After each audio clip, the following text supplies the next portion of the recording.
of your fingers. Are we crazy? Yet you have made us in your image and set us in this world with love. And so we come to worship and praise you.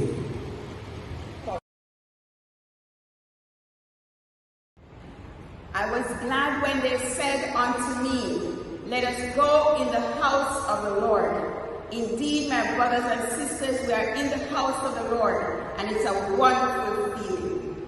We know that God is everywhere, but we welcome you especially into the house of the Lord today.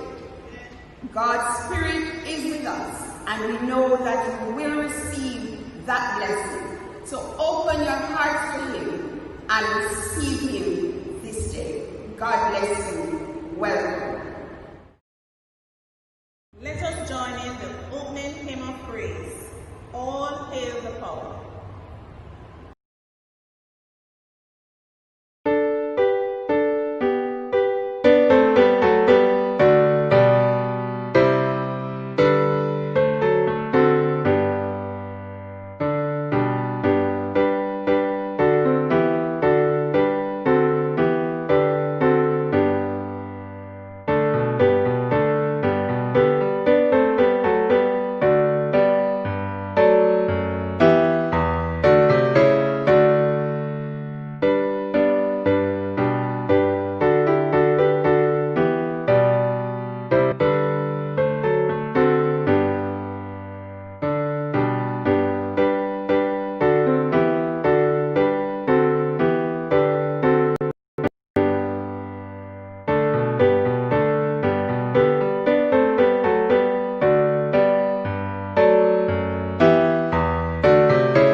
Let us read responsively Psalm 8. Lord, O Lord, how majestic is your name in all the earth. You have set your glory in the heavens. Through the praise of children and infants, you have established a stronghold against your enemies, to silence the foe and the avenger. When I consider your heavens, your fingers, the moon and the stars which you have set in place. What is mankind that you are mindful of them? Human beings that you care for them.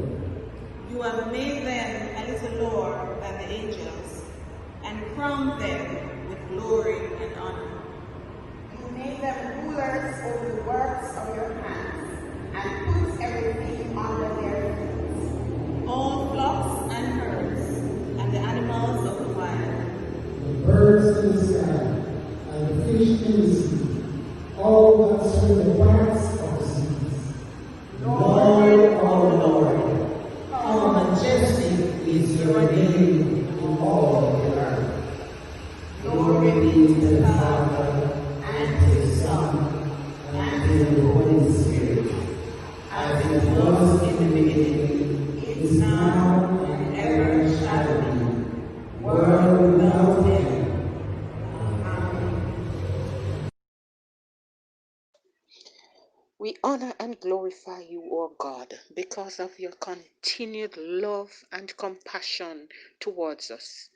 We adore and praise your name only, because all power belongs to you. And yet, Lord, you continue to remember our frailty, even when we forget to give all reverence and praise to your name. By your continued mercies towards us. Because your loving kindness is better than life, our lips shall praise you joyfully. We will lift up our hands in praise to your name, and our mouths shall speak of your goodness and faithfulness. Thank you, Lord, for your presence with us during these past months of COVID-19. Truly, Lord, you have gotten our attention. Thank you, O God, for the blood of Jesus that you see when your gaze is upon us. Thank you, Lord, for the price you paid to redeem us. May we joyfully declare your works, that men may fear and seek after you. We give you, God, all the glory and praise in the name of our Lord, Savior, and Redeemer, Jesus Christ. Amen. Let us join in the prayer that Jesus taught us. Our Father, who art in heaven, hallowed be thy name. Thy kingdom come, thy will be done on earth as it is in heaven. Give us this day our daily bread, and forgive us our trespasses, as we forgive those who trespass against us. And lead us not into temptation, but deliver us from evil. For thine is the kingdom, the power, and the glory, forever and ever. Amen. Receive the assurance of pardon. Even though we have not seen Jesus one-to-one, we have the assurance of his presence and his love with us. The promises of God are always true. God is with us in the resurrection of Jesus, in our journeys, and in our lives. As we prepare to hear the word of God, coming to us from Matthew chapter 5, verses 13 to 16, let us first sing the chorus. Sing them over again to me, wonderful words of life.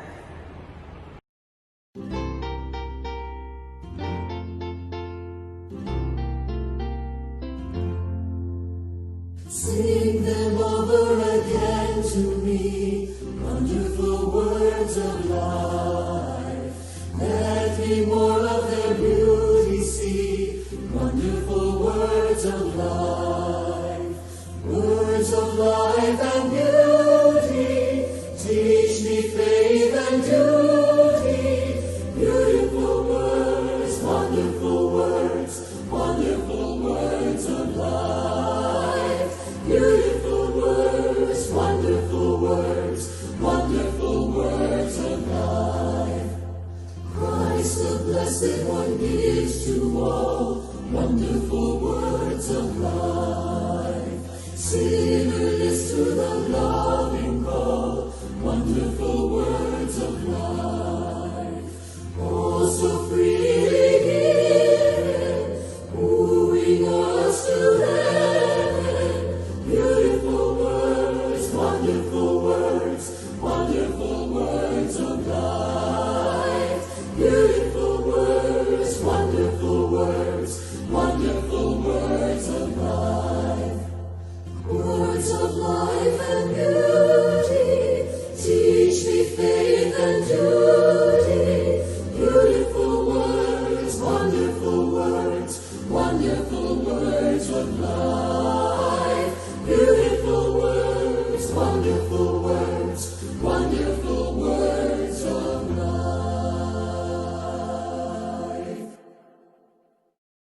You are the salt of the earth. But if a salt loses its saltiness, how can it be made salty again? It is no longer good for anything except to be thrown out and trampled underfoot. You are the light of the world. A town built on a hill cannot be hidden. Neither do people light a lamp and put it under a bowl. Instead, they put it on its stand, and it gives light to everyone in the house. In the same way, let your light shine before others, that they may see your good deeds and glorify your Father in heaven. This is the word of the Lord. Thanks be to God. Almighty God, as we pause to reflect on your word, we pray, Lord, that you may speak a word to your people. Speak now, Lord, for your servants are listening. Amen and amen. Today we will reflect on the theme, Impacting the World for Christ. Many outstanding persons have graced our world and have left indelible marks on us throughout the centuries of humanity's existence. We have had outstanding personalities, including church fathers such as Athanasius, Augustine of Hippo, John Calvin, Martin Luther, and we have had other very outstanding persons such as Mahatma Gandhi, Mother Teresa, Albert Einstein, Nelson Mandela, Martin Luther King Jr., and the list could go on and on, each person being quite formidable in their own right, each leaving a long-lasting impact on our world.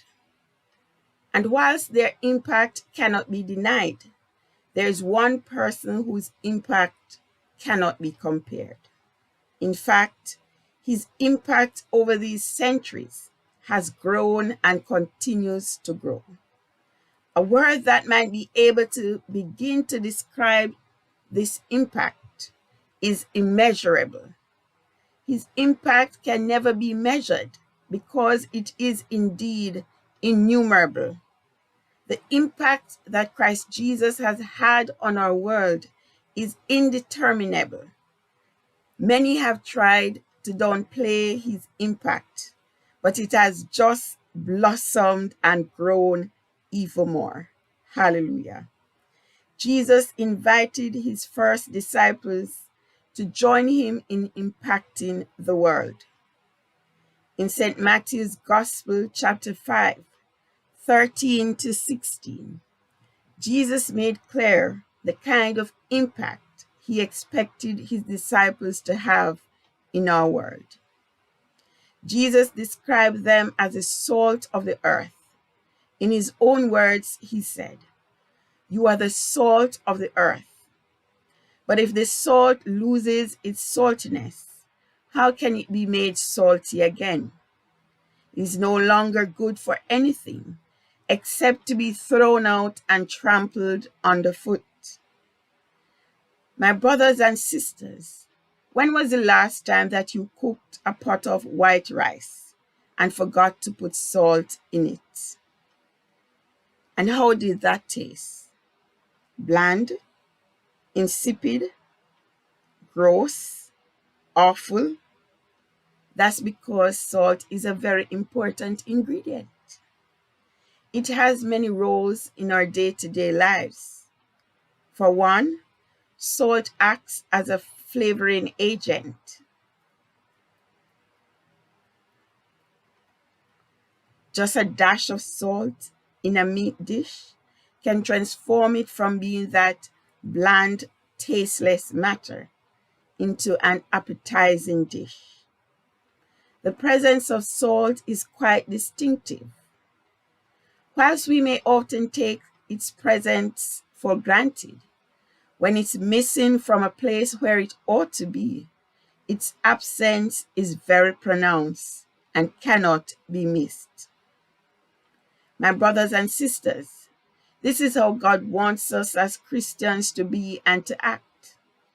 to be that all-important flavor to our world, to be so distinctive that our very act cause others to wonder what has happened. Something or someone is missing. It's not tasting as good as it ought to taste.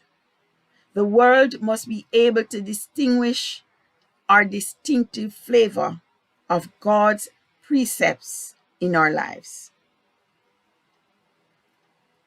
Secondly, salt acts as a preservative.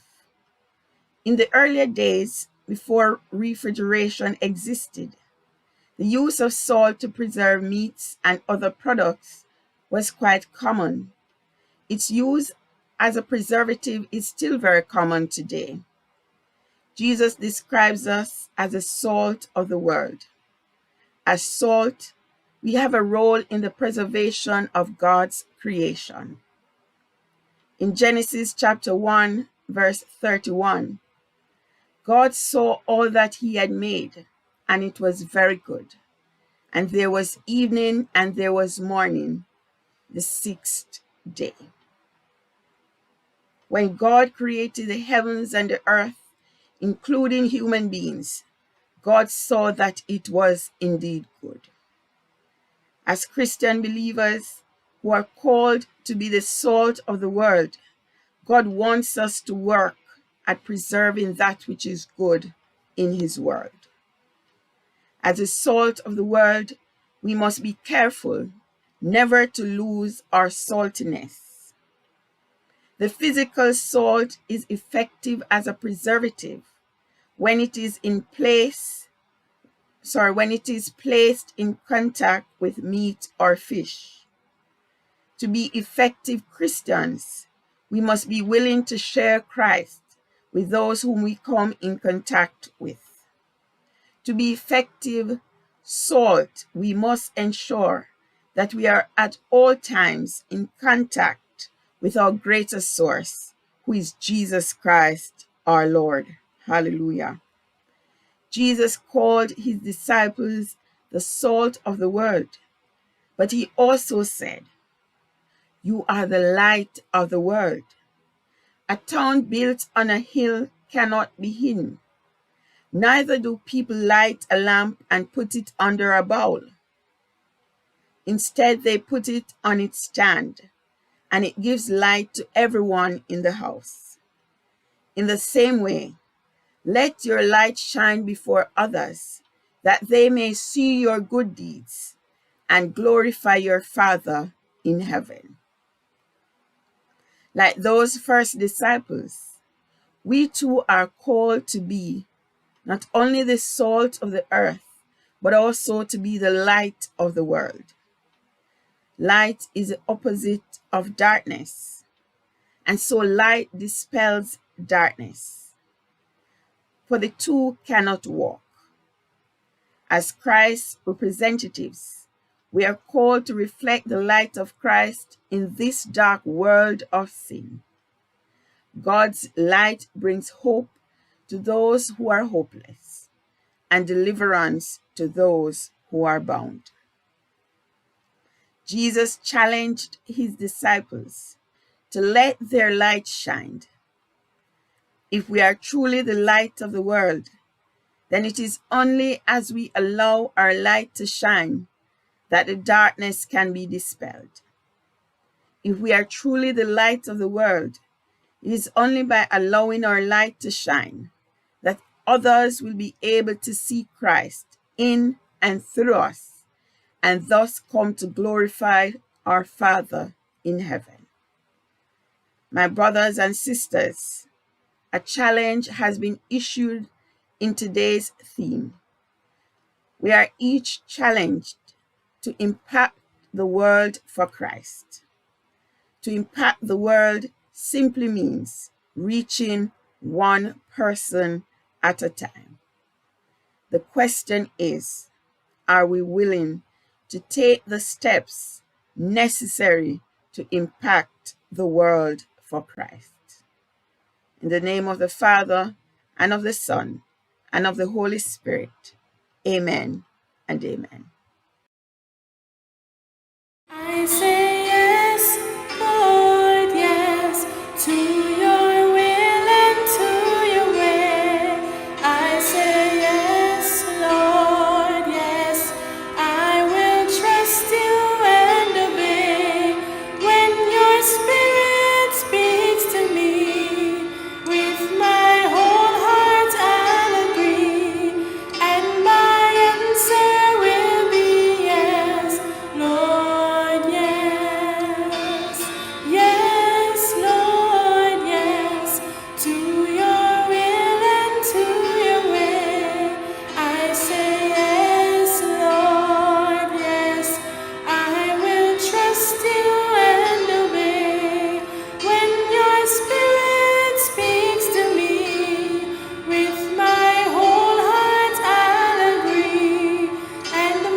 He invites all those who love him to sit with him and share in this joyous feast.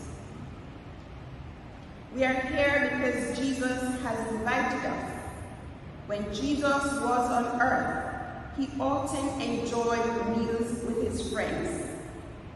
On the night before he died, when darkness was beginning to fall, he sat at table with his disciples in an upper room in Jerusalem.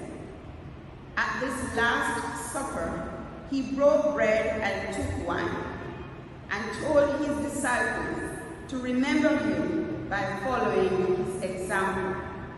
Today, we are his disciples, and we're glad to do what he commands us.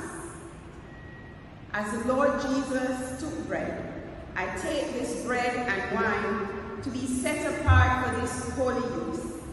And as he gave thanks, let us give thanks and praise. The Lord be with you. And also with you. Lift up your hearts. We lift them up to the Lord. Let us give thanks to the Lord our God. It is right to give thanks and praise. Almighty God, as we come with these common elements of bread and wine, we pray that you will send your Holy Spirit to bless, to consecrate them, so that, Lord, as your people partake of them, they may experience that abundant living which your coming represents. So bless them now, we pray. Consecrate them in Jesus' holy name. And the people of God say, Amen and amen. The Lord Jesus took bread, and when he had given thanks, he broke it and said, "This is my body, which is broken for you. Do this in remembrance of me." In the same way, he took the cup, saying, "This cup is a new covenant, sealed by my blood. Drink from it, all of you."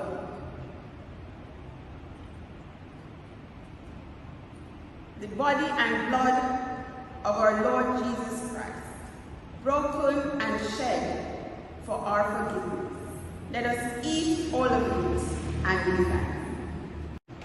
The body of our Lord Jesus Christ, for the remission of all our sins. Eat all of it and give thanks.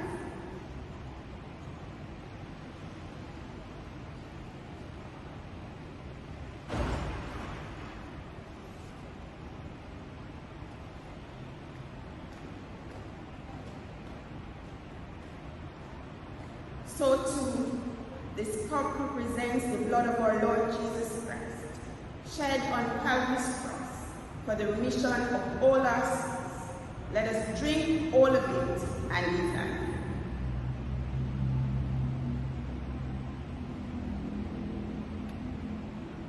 And now let us give thanks. Almighty God, we thank you for feeding us at your table. May your food enrich us, that as we go through the world and into the world this week, that, Lord, we will be your true disciples, and that, Lord, we will be enabled to impact others and impact the world for you. Thank you, we pray, in Jesus' holy name. Amen and amen.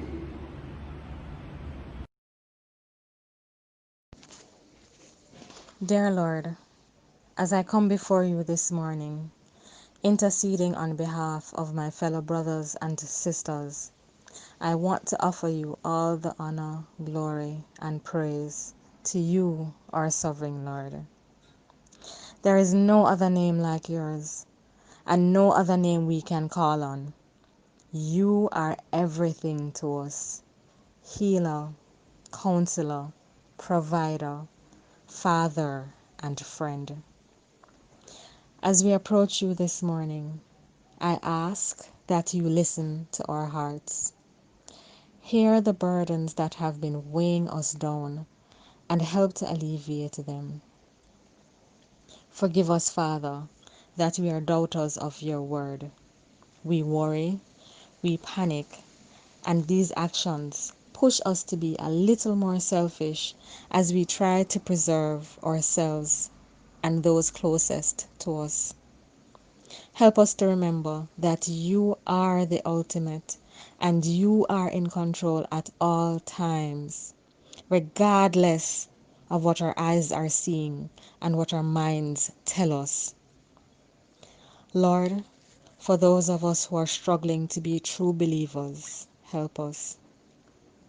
As we call ourselves your followers, now is the time for us to show what you represent as we seek to lead a nation. For those who have been affected by the different scourges of this world, whether it be a disease, this virus, crime and violence, depression, grief, lack, loss of loved ones, betrayal, help us, Lord, to turn to you at this time. Lord, as the world as we know it crumbles, lives are being lost. People are crying out for justice. There is an uprising from all over the world as there is a fight for the acknowledgement of equality for all. Guide us, Lord, to approach these matters in a loving and selfless manner, because it is the ugliness of hatred and selfishness that convinces us that a person's worth is determined by their color, race, creed, social standing, educational level, or even their address. As we sit back helpless and watch to the different happenings, you have reminded us that we mere mortals are not in control. We thought we were waking ourselves up, providing for ourselves, deciding when to travel, deciding when to stay home, to go to work, to school, and even play. But Lord, you have reminded us that you are in charge and in ultimate control. It is only through your grace and mercy that we have been able to do anything. Now is the time to rely on you, trust you, and trust your word and your promises. And so, Lord, I ask that you strengthen us for the days ahead. Pour out a double portion of anointing on us. Lord, even after Corona is long gone, we know that there will be different things that we will have to deal with that will try to test our faith. And so, Lord, strengthen us. Strengthen our will, our faith, our commitment to you, and our resilience, our desire to serve you, our desire to serve, and most of all, our desire to love others. These things we ask in the name of your Son, Jesus Christ. Amen. As we prepare to close, I'd like to thank you for worshiping with us today. I hope you have been blessed as I am. And we will go out singing the song, "All Over This World, the Spirit is Moving."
Let us receive the benediction. God's word has been declared in many forms. Let us go forth then into our homes, into our communities, into our workplaces, as we travel here in Jamaica or abroad, to be his true disciples, as people impacting others, impacting the world for Christ. And now may the blessing of God the Father, God the Son, rest, remain, and abide with us all, this day and forevermore.